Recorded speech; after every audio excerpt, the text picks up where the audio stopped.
दोस्तों, एक बार एक शख्स की बहन फौत हो गई। जब वो उसे दफना कर वापस आया तो इस शख्स को याद आया कि मेरा बटवा तो कब्र के अंदर गिर गया था। तो वो शख्स अपने बहन की कब्र पर आया और उसको खोदना शुरू कर दिया ताकि अपना बटवा कब्र के अंदर से निकाले। जैसे ही कब्र को खोला तो इस शख्स ने देखा कि बहन के कब्र में आग के शौले भड़क रहे हैं और बहुत से सांप उसको नोच नोच कर खा रहे हैं। तो वो शख्स डर गया। उसने वापस कब्र के अंदर मिट्टी डाली और रोता हुआ अम्मा के पास आया। पूछा, अम्मा जान, मेरी बहन के अमाल कैसे थे? वो बोली, बेटा क्यों पूछते हो, क्या वजह है?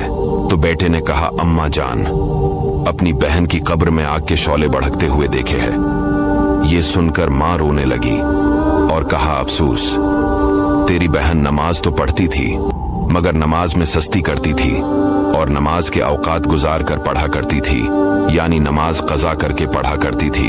दोस्तों, यहाँ पर एक औरत नमाज पढ़ रही है लेकिन कज़ा करके पढ़ रही है, कब्र में उसको अजाब हो रहा है।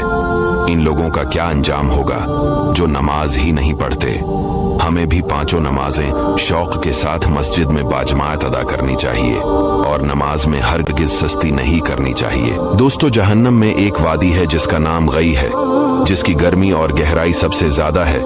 इसमें एक कनवा है जिसका नाम हब है। जब जहन्नम की आग बुझने पर आती है, अल्लाह इस कनवे को खोल देता है जिससे वो यानी जहन्नम की आग बदस्तूर भड़कने लगती है। ये कनवा बेनमाजियों और जानियों और शराबियों और माँ बाप को तकलीफ देने वालों के लिए है।